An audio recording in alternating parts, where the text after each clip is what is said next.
ఇప్పటికే ఉపరాష్ట్రపతి ఎన్నిక పూర్తయింది. మరి ఉపరాష్ట్రపతిగా సిపి రాధాకృష్ణన్ గారు కూడా ఎన్నికయ్యారు. మరి ఇప్పుడు ప్రధాని నరేంద్ర మోదీ గారు తన వర్గాన్ని విస్తరణ చేయాలనుకుంటున్నారట. మరి ఈ మంత్రివర్గంలో ఏపీకి ఛాన్స్ దక్కుతుందా అంటే అవుననే ఊహాగానాలు వినిపిస్తున్నాయి.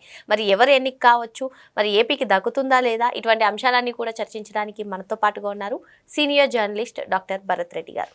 నమస్తే సార్. నమస్తే సార్, ఎన్డీఏ ఇటు ఆంధ్రప్రదేశ్లో బీజేపీ, జనసేన, టీడీపీ అధికారంలో ఉన్నాయి. మరి పైన చూసుకున్నట్లయితే ఎన్డీఏ కూటమి అభ్యర్థి అయినటువంటి సిపి రాధాకృష్ణన్ గారు కూడా ఉపరాష్ట్రపతిగా ఎన్నికయ్యారు. ఈ నేపథ్యంలో ఇప్పుడు ప్రధాని నరేంద్ర మోదీ గారు తన మంత్రివర్గాన్ని విస్తరించాలని చూస్తున్నారంటే మరి ఏపీ నుంచి ఒకరికి ఛాన్స్ దక్కుతుందనే ఊహాగానాలు కూడా వినిపిస్తున్నాయి. ఇప్పటికే టీడీపీ నుంచి 2 కేంద్ర మంత్రులుగా ఉన్నారు. మరి బీజేపీ నుంచి కూడా ఒక కేంద్ర మంత్రిగా ఉన్నారు. ఇప్పుడు ఏ పార్టీకి దక్కుతుంది, మరి మొత్తానికి ఏపీ నుంచి అయితే ఒకరికి ఛాన్స్ లభిస్తుంది అనే ఊహాగానాలు వినిపిస్తున్నాయి. దీనిపైన మీరేమంటారు? ఖచ్చితంగా ఎన్డీఏ ప్రభుత్వం ఈరోజు నడుస్తుంది అంటే దానికి చంద్రబాబు నాయుడు అందించిన సహకారం, వీళ్ళ సభ్యుల మద్దతుతోటే నడుస్తుంది. బీజేపీకి ఈసారి సొంతంగా మెజార్టీ రాకపోవడంతో ఇటువైపు చంద్రబాబు నాయుడు, అటువైపు నితీష్ కుమార్ సహాయ సహకారాల వల్ల చిన్న చిన్న పార్టీల వల్ల ఆ సంఖ్య 293 చేరింది. మామూలుగా 272 సంఖ్య వాళ్ళకు గత ఎన్నికల కంటే 60 సీట్లు తక్కువ రావడం జరిగింది, 63 సీట్లు తక్కువ రావడం జరిగింది. మిత్రపక్షాల సహాయ సహకారాలతో ఇప్పుడు ప్రభుత్వం నడుస్తుంది. అందులో కీలకంగా ముఖ్యమైన నాయకుడిగా మనం చూసుకున్నట్టయితే, మనం ఎప్పుడు ఢిల్లీకి వెళ్ళినా చంద్రబాబు నాయుడుకి ఇచ్చే ఇంపార్టెన్స్ని మనం గమనించినట్టయితే ఖచ్చితంగా చంద్రబాబు నాయుడు గారి చొరవతోటే ప్రభుత్వం ఏర్పడడంతో పాటుగా ప్రభుత్వం ఎలాంటి డోకా లేకుండా నడుస్తుందని చెప్పొచ్చు. దానికి ఆంధ్రప్రదేశ్ నుంచి ఇప్పటికీ మొదటిసారి అంటే ప్రమాణ స్వీకారం చేసిన మొదటి మంత్రివర్గ విస్తరణ జరిగింది. ఇప్పటివరకు మంత్రివర్గ విస్తరణ మళ్ళీ జరగలేదు. మంత్రివర్గ విస్తరణ జరిగినప్పుడు ఖచ్చితంగా ఆంధ్రప్రదేశ్కి మరింత వాటా దక్కుతుందనే ఒక ఆలోచన అయితే ఉంది. ఎందుకంటే ఆంధ్రప్రదేశ్కి సంబంధించిన సభ్యుల మద్దతుతోటే ఎన్డీఏ ప్రభుత్వం కొనసాగుతుంది కాబట్టి ఖచ్చితంగా ఆంధ్రప్రదేశ్కు మరింత ప్రాతినిధ్యం లభిస్తుంది అనేది ఇక్కడ మనం గమనించాల్సిన అంశంగా చూడొచ్చు. ముఖ్యంగా చూసుకున్నట్టయితే ఆంధ్రప్రదేశ్ నుంచి గతంలో వెంకయ్య నాయుడు ఉన్న కాలంలో కొంత ప్రాధాన్యత ఎక్కువగా ఉండేది. ఇటీవలి కాలంలో ప్రాధాన్యత తగ్గిందని వస్తున్న నేపథ్యంలో గత మంత్రివర్గ విస్తరణలో గతంలో చూసుకున్నట్టయితే టీడీపీ బయటకు వచ్చిన తర్వాత పెద్దగా ప్రాతినిధ్యం లేకుండే. గత 2019 ఆ కాలంలో టీడీపీ బయటకు వచ్చిన తర్వాత అందులో ప్రాధాన్యం లేకుండే. అయితే ఇప్పుడు ముఖ్యంగా చూసుకున్నట్టయితే రామ్మోహన్ నాయుడుకు కీలకమైన శాఖ లభించడం, అలాగే పెమ్మసాని బీజేపీ నుంచి ఒకరికి ఇప్పుడు మంత్రివర్గంలో సభ్యత్వం లభించింది.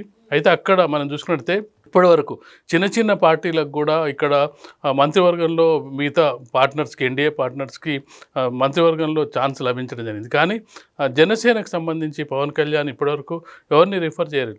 పవన్ కళ్యాణ్ అడిగినట్టయితే ఒక మంత్రి పదవి ఆల్రెడీ వచ్చేది. పవన్ కళ్యాణ్ అంటే మీ వెసులుబాటును బట్టి ఇవ్వండి అని చెప్పడంతో జనసేనకు ప్రాతినిధ్యం లేదు. జనసేనకు ఖచ్చితంగా ప్రాతినిధ్యం వచ్చే అవకాశం ఉంటుంది. దాంతోపాటుగా టీడీపీకి కూడా మరొక మంత్రి వర్గంలో స్థానం లభించే అవకాశం ఉంటుంది. ఒకటి కాదు, 2 వరకు రావచ్చు. జనసేన ఎప్పుడు అడిగినా ఇచ్చే అవకాశం ఉంటుంది.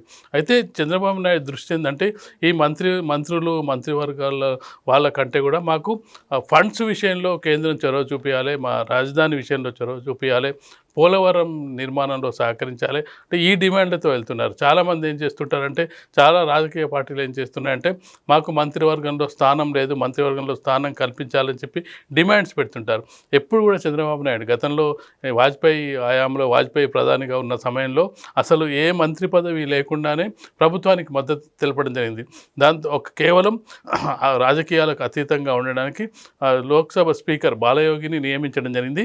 కానీ మంత్రివర్గంలో చేరలేదు. అప్పుడు కూడా స్వయంగా ప్రధానిగా ఉన్న వాజ్పేయి కూడా కోరడం జరిగింది, మీకు మీ వాటా ప్రకారం దాదాపు 7-8 మంత్రి పదవులు వస్తాయి, తీసుకోండి అంటే మాకు మా రాష్ట్ర అభివృద్ధి ముఖ్యం, మాకు మంత్రులు ముఖ్యం కాదని చెప్పి అప్పుడు తిరస్కరించడం జరిగింది. మాకు కావాల్సిన నిధులు, మాకు కావాల్సిన ఏదైతే మాకు వాటా ఉంటుందో దాన్ని ఇవ్వాలని చెప్పి. ఇప్పుడు కూడా మెయిన్ టార్గెట్ చంద్రబాబు నాయుడు పెట్టుకునేది ఏంటంటే ఒక రాజధాని నిర్మాణం అనేది రాష్ట్ర ప్రభుత్వం కంటే కూడా బాధ్యత కేంద్ర ప్రభుత్వానికి ఎక్కువ ఉంటుంది. రాష్ట్రాన్ని విభజించినప్పుడు కేంద్రం రాజధాని నిర్మించి ఇవ్వాల్సి ఉంటుంది. కాబట్టి ముందుగా రాజధాని నిర్మాణం, అలాగే పోలవరం జాతీయ ప్రాజెక్టు, ఈ రెండు కూడా కేంద్ర సహకారంతో చేయాల్సిన పనులు. ఈ రెండు పనులు సాధించడానికి మెయిన్ టార్గెట్గా పెట్టుకోవడం జరిగింది. 2017 కల్లా పోలవరం పూర్తి చేయాలి. ఈ టర్మ్ లోపల రాజధాని నిర్మాణం పూర్తి చేస్తే ఈ రెండు కంప్లీట్ అయినట్టయితే కేంద్ర ప్రభుత్వం నుంచి వచ్చే నిధులన్నీ కూడా తెప్పించుకోవడంలో అక్కడ సహాయ సహకారాలు తీసుకోవాలనేది అదొక అంశం. ఇంకా మంత్రివర్గానికి సంబంధించి మంత్రివర్గంలో ఇప్పటికే మనం రామ్మోహన్ నాయుడు చూస్తున్నాం. రామ్మోహన్ నాయుడు అంటే చాలా ప్రూవ్డ్ మినిస్టర్గా చూడొచ్చు. ప్రధాని మోడీ ప్రశంసలు, బీజేపీ నాయకుల ప్రశంసలు కూడా అందుకుంటున్నారు. వర్క్ పనితీరు. త్వరలోనే తమిళనాడు, పశ్చిమ బెంగాల్, అటు బీహార్ ఎన్నికలు వస్తున్నాయి. మరి దానిపైన కూడా బీజేపీ ఫోకస్ పెడుతుంది కాబట్టి ఏపీకి ఇచ్చే అవకాశం ఉందంటారా? ఖచ్చితంగా ఉంటుంది. ఎందుకంటే ఇప్పటికే బీహార్కి ఎక్కువ నిధులు ఇస్తున్నారనే ఒక ఆరోపణ ఉన్న నేపథ్యంలో ఖచ్చితంగా బీహార్ నుంచి కూడా వాళ్ళు తీసుకునే అవకాశం ఉంటుంది ఎన్నికలు అవుతున్న సందర్భంగా. కాబట్టి ఇక్కడ కూడా తీసుకునే అవకాశం ఉంటుంది. ఖచ్చితంగా జనసేనకు ప్రాతినిధ్యం లేదు. రాష్ట్రానికి గతంలో పివి నరసింహారావు ప్రధానిగా ఉన్న సమయంలో ఉమ్మడి రాష్ట్రానికి దాదాపు 9 మంత్రి పదవులు రావడం జరిగింది. గతంలో కూడా చాలామంది మంత్రులుగా పనిచేయడం జరిగింది. బీజేపీ నుంచి కూడా గతంలో 4 పనిచేయడం జరిగింది. కాబట్టి ఖచ్చితంగా కూడా చంద్రబాబు నాయుడు మాకు మంత్రి పదవి కావాలని అడిగితే ఖచ్చితంగా ఇచ్చే అవకాశం ఉంటుంది. చంద్రబాబు నాయుడు ఏంటంటే మంత్రి పదవి కంటే కూడా నిధులు, కావాల్సిన పనులు, వీటి విషయంలో ఎక్కువ శ్రద్ధ తీసుకుంటారు. ప్రాజెక్టులు అలాగే తీసుకున్నట్టయితే నిర్మాణాలు, ఈ రెండింటితో పాటుగా పెట్టుబడులు దీనికి సంబంధించి కానీ ఇతను అడగకపోయినా ఇచ్చే అవకాశం ఉంటుంది. మీకు మనం చూసాం గవర్నర్గా కూడా అపాయింట్ చేయడం జరిగింది అశోక్ గజపతి రాజుని. జనరల్గా బీజేపీ ఇప్పటివరకు కూడా వేరే పార్టీలకు చెందిన ఎవరిని కూడా గవర్నర్గా ఇప్పటివరకు అపాయింట్ చేయలేదు. వాళ్ళ పార్టీ వాళ్ళకి సంబంధించిన వాళ్ళని మాత్రమే అపాయింట్ చేయడం జరిగింది. వాళ్ళు మీ కోటా కింద మీకు ఒక గవర్నర్ పదవి ఇస్తామని చెప్తే అప్పుడు చంద్రబాబు నాయుడు అశోక్ గజపతి రాజుని రిఫర్ చేయడం జరిగింది.